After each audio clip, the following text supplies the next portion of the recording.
Young and talented director Prashanth Varma దర్శకత్వంలో తేజ సజ్జా ప్రధాన పాత్రలో నటించిన latest super hit movie Hanuman. ఈ చిత్రం జనవరి 12, 2024న వరల్డ్ వైడ్గా థియేటర్లలో రిలీజ్ కానుంది.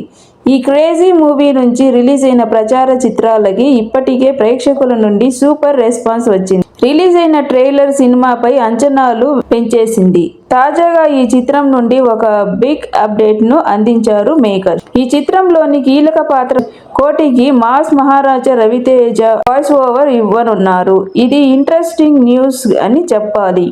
మాస్ మహారాజా రవితేజ తన వాయిస్ ను గతంలో ప్రశాంత్ డెబ్యూ మూవీ అయిన ఆ మూవీ కోసం ఇచ్చారు. ఇప్పుడు మరోసారి ఆ కాంబినేషన్ సెట్ అయింది. ఈ చిత్రంలో అమృత అయ్యర్, వరలక్ష్మి శరత్ కుమార్, వినయ్ రామ్ తదితరులు కీలక పాత్రలో నటించారు. ఈ చిత్రం కోసం ఆడియన్స్ ఎంతగానో ఎదురు చూస్తున్నారు. Tollywood star hero victory Venkatesh Telugu సినీ పరిశ్రమలో 75వ సినిమా పూర్తి చేసుకున్న సందర్భంగా నిన్న హైదరాబాద్ లో వెంకీ 75 పేరిట గ్రాండ్ ఈవెంట్ జరిగింది. ఈ ఈవెంట్ కి ఎంతో మంది ప్రముఖ సినీ నటులు హాజరయ్యారు. మెగాస్టార్ చిరంజీవి హాజరై ఆకట్టుకున్నారు.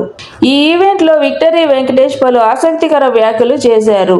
మెగాస్టార్ చిరంజీవి గారు లేకుంటే సినిమాలు మానేసి హిమాలయాలకు వెళ్లి ఉండేవాడిని అంటూ చెప్పుకొచ్చారు.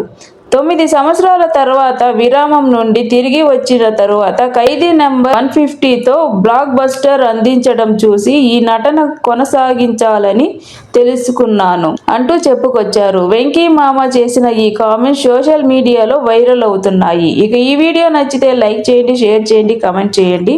తప్పకుండా సబ్స్క్రైబ్ చేయండి. రేపు మరో వీడియోతో మళ్ళీ కలుద్దాం. Until then bye.